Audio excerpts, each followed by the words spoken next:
Hey, all you cool cats and kittens, it's your favorite history teacher back at you again with another historical video. And today we start a new unit, a new chapter, the Industrial Revolution. So, where we have advanced as far as we have with technology and other mechanical operations, um, time to take a step back and a look back at where it all started, where it all began. So let's hop right into it. We got a lot of notes for this first lecture. It is 49 slides, but then again, half of them are pictures. So, it is what it is. Today's kind of like a three title note day. Obviously here, you could put this as your title page, Unit 3 title page, Industrial Revolution, because we're here and we're going to talk about it. And there's a lot to talk about. Okay, so put this at the top of your margin. This is Chapter 5. I know we looked at Chapter 5 in the last unit, and we're going to look at Chapter 5 in this unit. And then the next unit, we're going to look at Chapter 5 again, because Chapter 5 just has a lot of things, all right? So write that at the top of your margin. And then today, the Industrial Revolution, more simple. Chapter 5, Lesson 1. All right, so, I only got 40 minutes of recording time, so hopefully it doesn't take this long. I tried to decipher what you needed to know. And I made more slides of writing because the information would have made the slide look very small. So that was your warm-up 5.1. Objectives is to identify the causes and effects of the Industrial Revolution in Great Britain, because surprise, surprise, surprise, that's where it all begins. All right, so the Great Britain, like the Ohio State University. It's a football reference for all you football people out there. So the Industrial Revolution began in Great Britain in the 1760s. However, it will take decades to spread to other Western nations, and there are several factors contributing to make Great Britain the starting place of it all. First, this agricultural revolution that began in the 18th century changed agricultural practices. The expansion of farmland, improvements in crop storage and transportation, innovations in fertilizers and new crops such as the potato will dramatically increase the food supply. So now more people could be fed at lower prices with less labor. Now even ordinary British families could use some of their income to buy the manufactured good because, hey, food is cheap. Let's go, I don't know, buy what's a machine? I don't know, buy clothes because, you're wearing the same thing over and over and over. So let's go buy a new t-shirt. Second, with this increased food supply, fewer people face starvation and the population grew because now you're able to live longer lives. You aren't able, the life expectancy isn't, 45, 50 years old anymore. It's now 60, 70. So people are living longer, which gives them more time to eat and become healthier. And as they're becoming healthier, they have more children. And the cycle just keeps going and going and going and going. Access to more easily obtained and broader variety of foodstuffs also resulted in healthier populations. When Parliament passed the enclosure movement laws in the 18th century, landowners fenced off common lands. This forced many peasants to move to towns, creating labor supply for the factories. Third reason, Britain had a ready supply of money or capital to invest in new machines and factories. Entrepreneurs found new business opportunities and new ways to make profits. Also, what is good to help is workers in Great Britain, as opposed to other places across Europe and in Asia and Africa, British workers were actually paid more than the rest. So, while a lot of labor issues do arise during this time period, they were getting paid more than the average person across the world. Uh, and if you don't know, an entrepreneur is someone who takes the financial risks of starting a business. And if it, you might hear that nowadays with people being, I'm an entrepreneur. That's someone who kind of has money, wants to start a new business. And if the business takes off, guess what? They make that money. And if it doesn't take off, they lose that money. So they take on the financial risks. Fourth, natural resources were plentiful in Britain. The country's rivers provided water power for the new factories and a means for transporting raw materials and finished products. And there was an abundance of coal and iron ore. Finally, a supply of markets gave British manufacturers a ready outlet for their goods. Britain had a vast colonial empire, and British ships could transport goods anywhere in the world. Due to the population growth and cheaper food at home, domestic markets also increased, and there was a growing demand for cotton cloth, which will lead British manufacturers to look for more ways to increase production. So, the Ohio State University, it is what it is. Here you have some enclosures. So no longer was land just like freely roaming cattle grazing. They enclosed off their land so that they can maximize the profit. Crop rotation is also being used during this time. Here you have a plow machine, one of the firsts. Here's an actual like plow machine using oxen. Here's a factory. And here's a map of Britain and this what was it? Population density. All right. Invention. So in the 18th century, Great Britain surged far ahead in production of inexpensive cotton goods. Manufactured cotton cloth was a two-step process. Spinners made cotton thread from raw cotton, and then weavers wove that cotton thread into cloth on things called looms. During the 18th century, individuals did these tasks in rural cottages, and that's why it's called the cottage industry. A series of technological advances during this time made the cottage industry, however, inefficient. 1764, James Hargreaves invented a machine called the spinning jenny, named after his daughter, which made the process much faster and eventually produced thread faster than weavers could actually weave. Then you have the invention of a water-powered loom by Edmund Cartwright. I believe it was called the water frame. In 1787, made it possible for weaving of the cloth to catch up with the spinning thread that was being made at a very fast pace. It was now more efficient to bring the workers to the new machines and to have them work in factories near streams and rivers, which were used to power many of these early machines. Many of the early machines were powered by water power, fast-moving rivers and streams.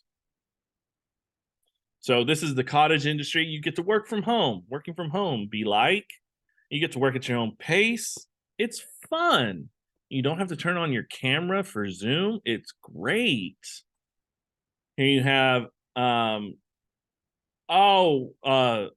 Miss James Hargreaves and the spinning jenny. You would spin it and it would break apart the raw cotton that is picked that they transported from India, Egypt, and America. And then this is that.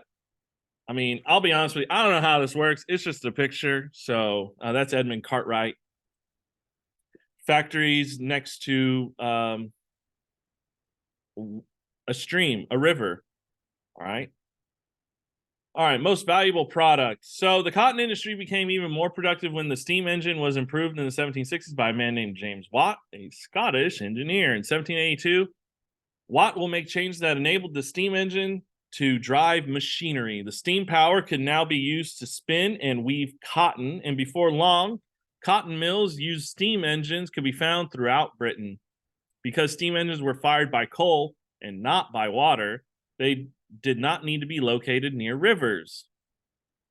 Britain cotton cloth production will increase dramatically because of the steam engine, In 1760, Britain had imported 2.5 million pounds of raw cotton, which was used to produce cloth and cottage industries. By 1840, 80 years later, 366 million pounds of cotton were imported each year. That's such a high jump percentage wise. I think that's over, it's got to be over 2,000%. By this time, cotton cloth was Britain's most valuable product sold around the world, and British goods were produced mainly in these factories. So, cloth, take off. That's James Watt. That's the original steam engine. James Watt gets the credit of being sometimes mistakenly known for inventing the steam engine. The steam engine, believe it or not, was invented to take water out of coal mines, which would be then use the coal to power the steam engine. Big brain, think about it. All right, factor. So the factory system was another important element of the Industrial Revolution. From its beginning, the factory created a new labor system. Factory owners wanted to use their new machines constantly, so workers were forced to work in shifts to keep the machines producing at a steady rate. This was a change from the way work was performed in the cottage industry and all pre-industrial societies, since all the work would be done at home. Now there are two different locations. Early factory workers came from rural areas where they were used to periods of hectic work because, working on farms, such as harvest time, then followed by a lot of periods of inactivity. You just go out and you're not going to watch your crops grow. That's just weird. Early factory owners therefore disciplined workers to a system of regular hours and repetitive tasks. For example, adult workers would be fined for being late and were dismissed for more serious misconduct like coming to work drunk. Child workers were often beaten with a rod or whip too to keep them at work and not going off to play with their new video game. I'm just kidding. There's no such thing as video games yet. That's a factory. All right, J. Cole. So prior to the Industrial Revolution, people relied on wood as a cheap source of energy and as a resource for buildings, ships, and tools. They still are used primarily for the frames for houses. In Great Britain, a rapidly growing population resulted in an over-reliance on wood that resulted in deforestation by the mid-1500s. When everyone was trying to build ships and explore the world, ships were mainly made out of wood, so you had to cut down forests to make these ships. You had to burn wood to keep houses warm until J. Cole. To resolve this problem, the British turned to coal, a fossil fuel which seemed to be unlimited in quantity. Throughout the 1600s and 1700s, this resulted in the creation of machinery powered by coal instead of wood, which in turn led to the creation of a system of factory production and innovations in transportation, such as the steam engine. The steam engine would be crucial to Britain's Industrial Revolution. The success of the steam engine increased the need for coal, which will lead to an expansion in coal production. New processes using coal aided the transformation of another industry, iron. That's the musician, J. Cole. All right, high quality Fe. So Britain's natural resources included large supplies of iron ore. A better quality of iron would be produced in the 1780s when Henry Cort developed a process called puddling. In this process, coke, which is derived from coal, not that kind, was used to burn away the impurities of crude iron called pig iron and to produce an iron of high quality. And because of this process, the British iron industry boomed. So in 1740, Britain had produced 17,000 tons of iron, and after Cort's process came into use in the 1780s, production jumped to nearly 70,000 tons. If you don't know what a ton is, that's 2,000 pounds. So times 70 times 2, that's 140,000 pounds. In 1852, so, like 70 years later, Britain produced 3 million tons, more iron than was produced by the rest of the world combined. 3 million tons, that's 6 million pounds. Crazy, crazy amounts of iron. And high quality iron would be used to build new machines, especially los trenes, the trains. All right, now that's what I call high quality H2O. If you've seen Waterboy, That's pig iron. It doesn't look good. This is the process of puddling. All right, trains. Sorry, it's a long one. It's important. It's important. All right, in the 18th century, more efficient means of moving resources and goods developed. Railroads were particularly important to the success of the Industrial Revolution. A guy named Robert Trevithick, an English engineer, built the first steam locomotive. And at first, locomotives were actually powered by horses on railroads. And then the steam engine, the process of, hey, can we move this a little bit faster than the speed of a horse? So in 1804, Trevithick's locomotive ran on an industrial rail line in Britain. He pulled 10 tons of ore and 70 people at a whopping 5 miles an hour. Crazy times. Better locomotives obviously soon followed because that's the Industrial Revolution. How can I improve this invention and make it better, make things faster? How efficient can I make this process be? Because if I'm more efficient and I get things done faster, I can make more money. And when I have more money, I want to do things faster, faster, faster, so I can make more, and more. Okay? The coffee is hitting real good right now. One of these new locomotives was called the Rocket, not that kind of rocket, which was used on the first public railway line. It opened in 1830 and extended 32 miles from the cotton manufacturing town of Manchester to the thriving port of Liverpool. The rocket sped along at a whopping 16 miles an hour. I believe that's how fast some people ride a bike. Within 20 years, locomotives were able to reach 50 miles an hour. By 1840, Britain had almost 2,000 miles of railroads, and by 1850, more than 6,000 crisscrossed the nation.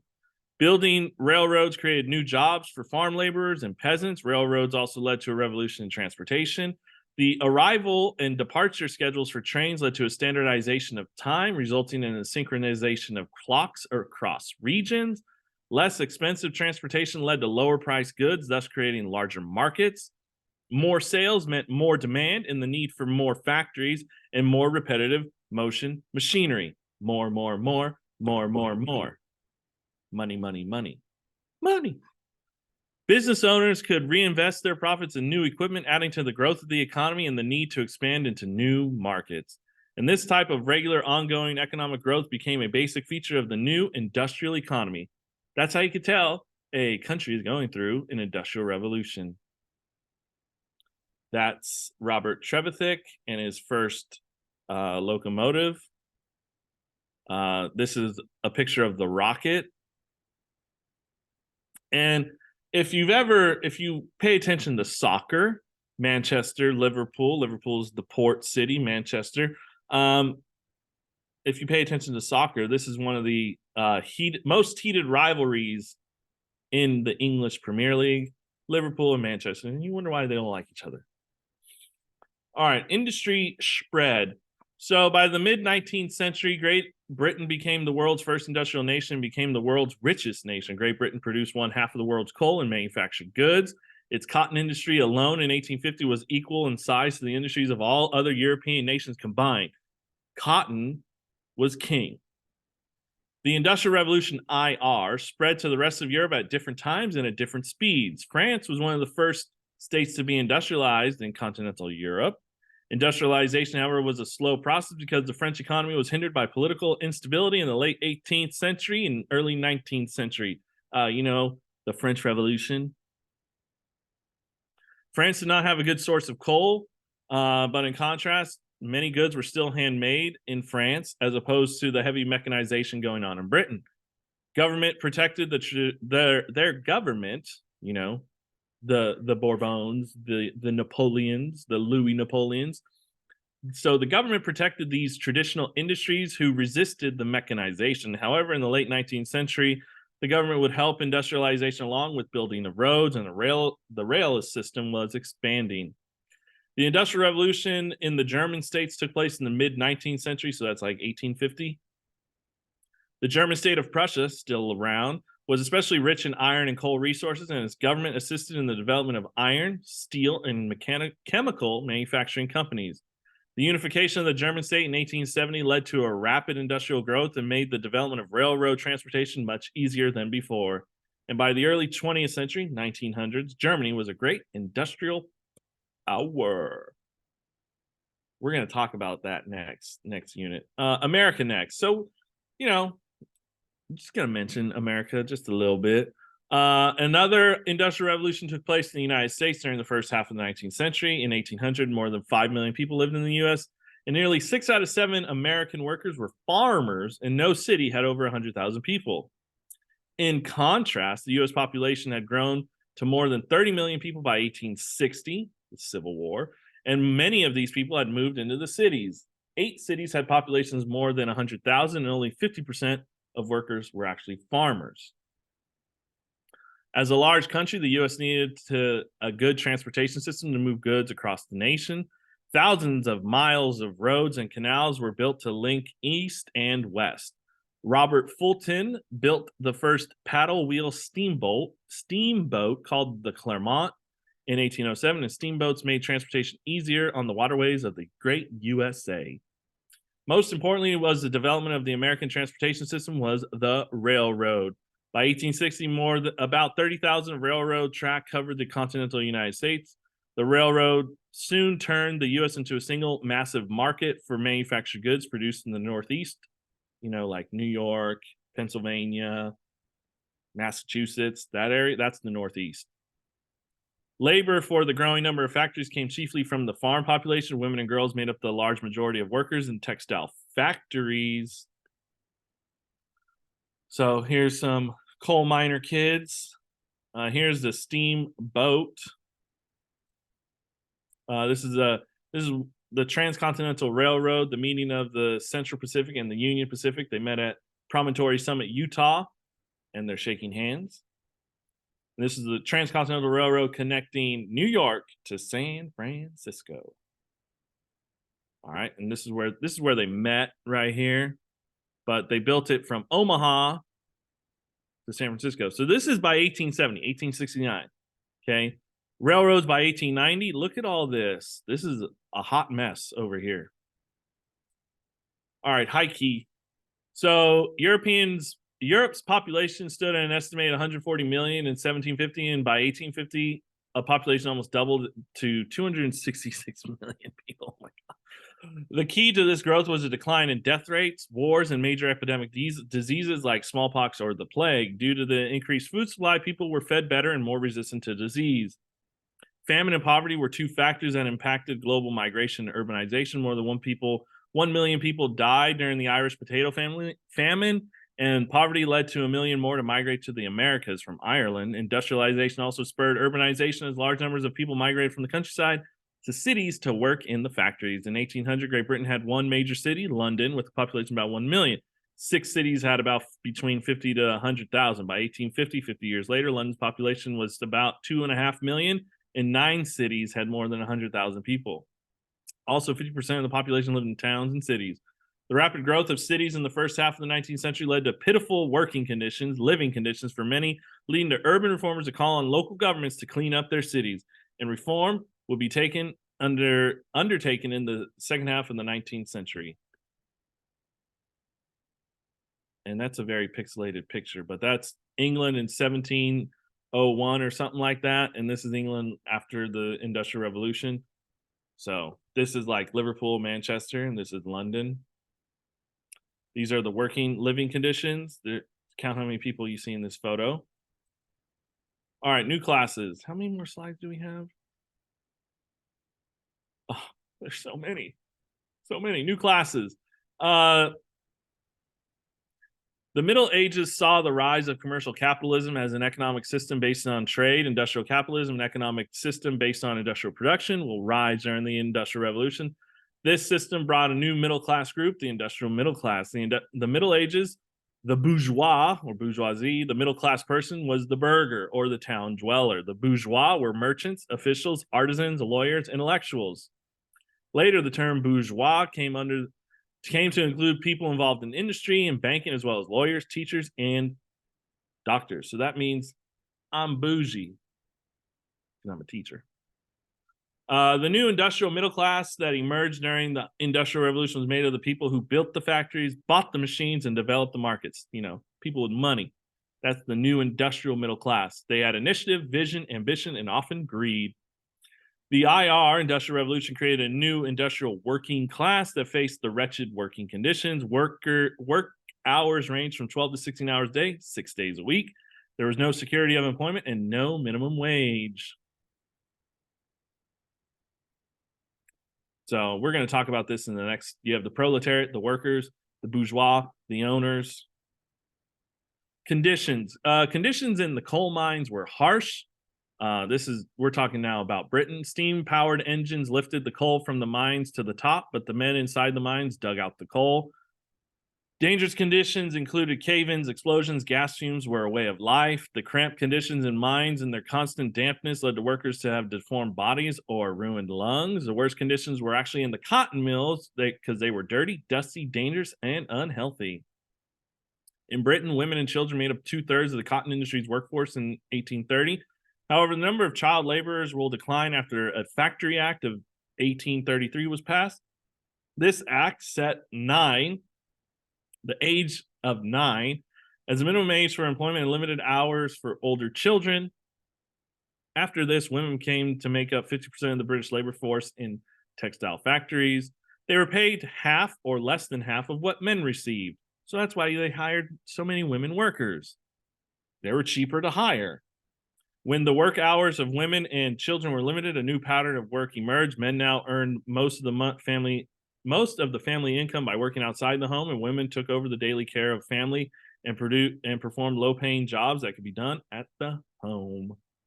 This is like a cave shaft or a coal mining shaft, and these are kids on their fours, on their knees, pulling coal and pushing coal. Here again are coal children workers. Okay, that's a factory. Textile factory. All right, Fix It Felix, Wreck It Ralph. In the first half of the 19th century, pitiful conditions created by the IR gave rise to a new movement called socialism. In this economic society in the form of government owns and controls the means of production such as factories and utilities. Need to know that for the future. Socialists generally favor policies that benefit the working classes and their societies. So early socialism was largely on the idea of intellectuals. It sounds good, but in theory, will it work? Well, to later socialists, especially like Karl Marx, such as these ideas were impractical dreams. They contemptuously labeled earlier reformers as utopian socialists, a term that is still lasted to this day. A utopia is like the perfect society. No problems, everyone's equal. It's perfect. It's a utopia. So Robert Owen, a British cotton manufacturer, was one of these utopian socialists. He believed humans would show their natural goodness if they lived in a cooperative environment. So Owen transformed the once squalid factory town of New Lanark, Scotland, into a flourishing community. He will then try and create a similar community in New Harmony, Indiana in the 1820s in America, but it failed. In the 1880s, the Chancellor of Germany, Otto von Bismarck, responded to the development of socialist movement by creating old age pensions, accident insurance, medical care, and unemployment insurance. And that's why Germany became such a large power, industrial power in Europe in the late 19th century. Beginning in the 1890s, the government of France slowly began to adapt the same measures to their country. These moves will form the basis of the modern European welfare state. So that's New Lanark, Scotland, and that's Robert Owen. Paying it forward. Lovely. The shift from an agrarian society to industrial society during the Industrial Revolution came with the pressures of society put on its natural resources. A dramatic increase of the use of coal in the energy source and as an energy source and iron as a building material led to a slow depletion of these resources that were once considered inexhaustible. Discarded rock and waste materials from mining processes were also not controlled and often polluted nearby groundwater streams of vegetation. As the number of these factories and railroads increased, their impact on the environment also became difficult to ignore. Vast movements of the earth moved to create canals, roads, and new road systems forever changed the landscape. As with mines, there were no laws to regulate industrial waste from factories.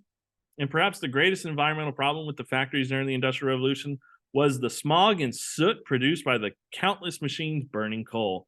As factories and railroad hubs were most often in urban centers, this resulted in serious health issues for the rapidly growing populations of these cities. So, paying it forward. So now we're dealing with it, what, 200 years later, 300 years later? And that is it. That is it of the presentation. I know I talked really fast in the last 5-10 minutes, so I apologize for that, but you guys already know how you take notes anyway, so not like you listen to me. Anywho, your homework is to do page 179, questions 2 through 4, page 179, section chapter 5, lesson 1 review in your online textbook, questions 2 through 4. And yeah, the Industrial Revolution. Sorry, it was 49 slides. It was a lot. All right. The Industrial Revolution combined into one crazy lecture. All right. If you guys did enjoy that, make sure you hit that like button, leave a comment, subscribe, and I'll see you in the next one. Peace.